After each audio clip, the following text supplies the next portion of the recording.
As red states' results rolled in the night of the 2016 presidential election, Michigan, Wisconsin and finally Pennsylvania, East Coast liberals had a sinking realization: we no longer understand working-class middle America. That night's winner, Donald Trump, an East Coast billionaire, certainly claims to understand the people he calls ignored, neglected and abandoned. But neither party really has a clue. As they fight to crack this essential demographic before the 2020 election, they might consider tuning into the NBC sitcom quietly nailing their story every Thursday night. Superstore, created by Dustin Spitzer, and starring America Ferrera and Ben Feldman, is a blue-collar version of the modern workplace comedy. Set smack in the middle of the country, in St. Louis, Missouri, the show, now in its third season, follows the employees of Cloud9, a fictional Walmart-style store.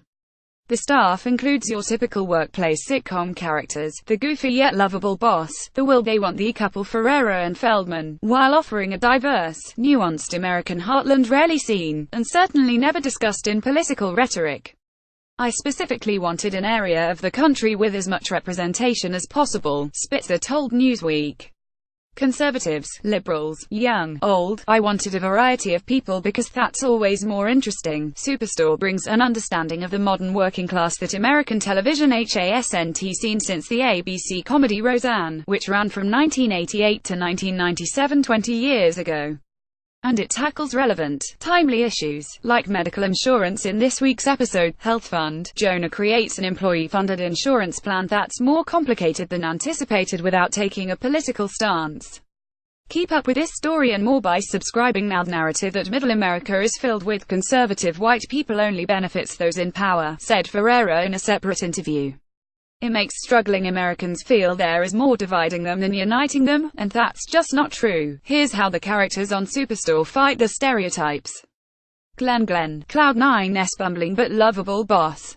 Colleen Hayes, NBC. You can't leave faith out of a show about an Ozarks big box store, even if religion is a topic network shows prefer to avoid.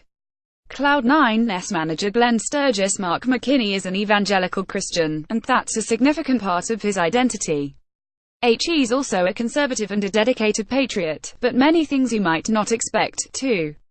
I think there's an image of the conservative evangelical Christian as someone whose politics and actions are self-serving, said Spitzer.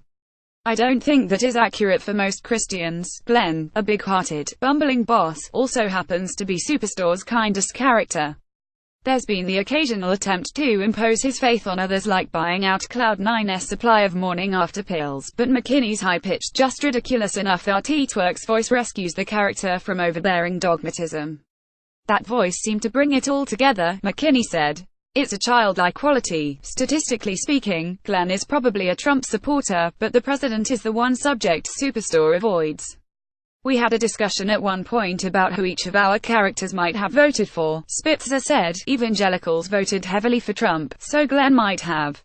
In the end, we never found an interesting story that didn't require the writers to inject their personal politics, so we moved on. So the Election Day episode last year focused on local nominees, and Glenn doesn't make his political position known. Maybe went to the soup kitchen, McKinney said. Amy makes the best of her situation. Bill in Washington, BC. From the very first episode of the show, it's been clear that Amy, a floor supervisor for 11 years, knows she could be doing much more.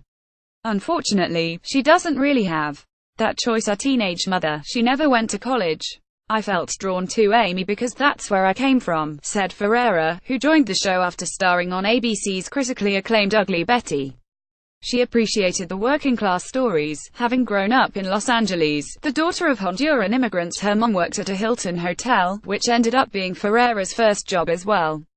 There was pride in that average identity, said the actress.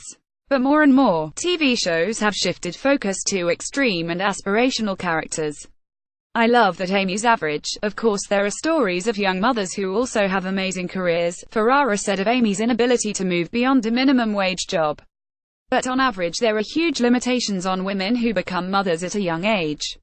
I appreciate that that's a reality for Amy. She's still someone with pride, intelligence and humor. She's not depicted as inferior. Jonah, the business school dropout who's slowly unlearning his elitism. Bill in Washington, BC. I know, I don't seem like the type of person who would work here. Feldman's Jonah, the new sales associate, tells Amy in the pilot. She gets him back for that casual elitism later.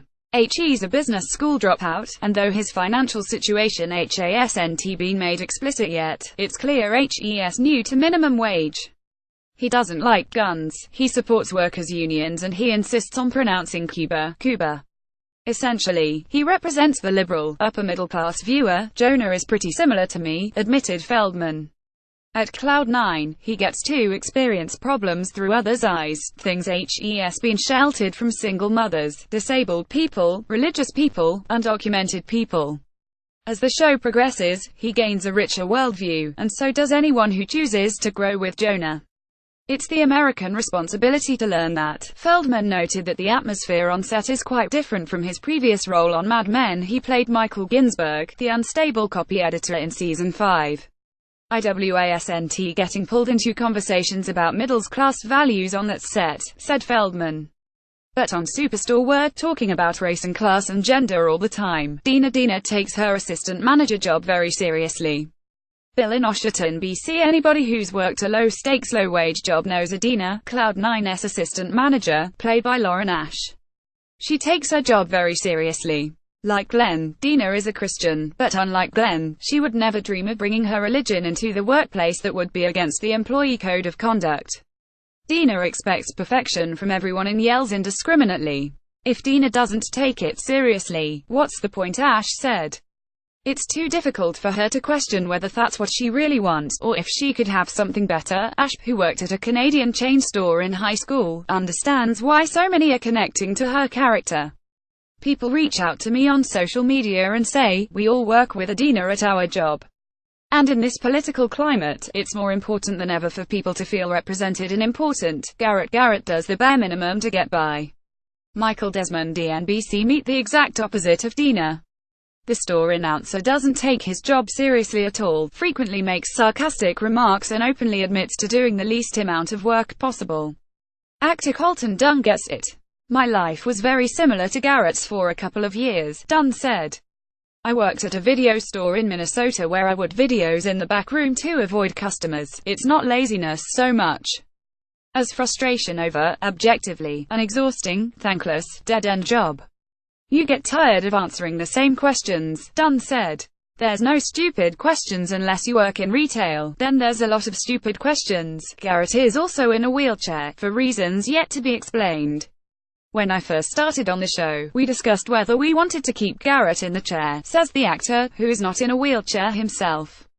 We decided people with disabilities have jobs, and it's important to represent them in the workforce.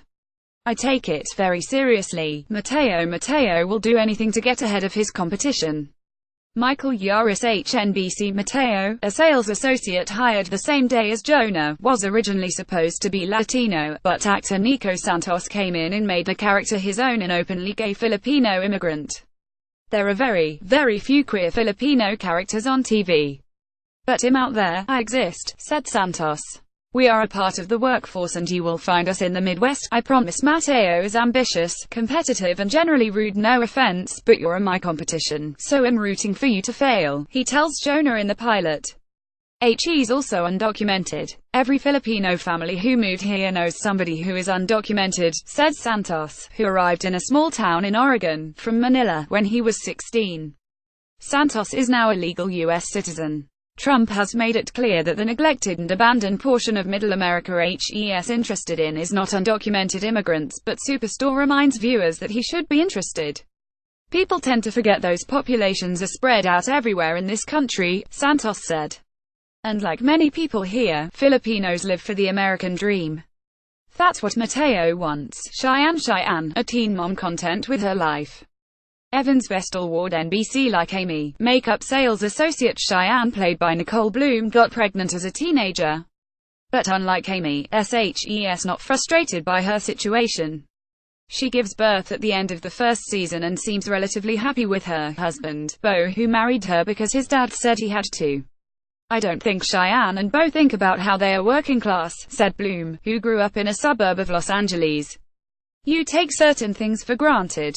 Even when you're a poor, you don't realize that when you're a kid. Also, like Amy, Cheyenne is not white. I genuinely didn't think anyone would be so open-minded about casting a half-Japanese girl to play a pregnant teenager, said Bloom.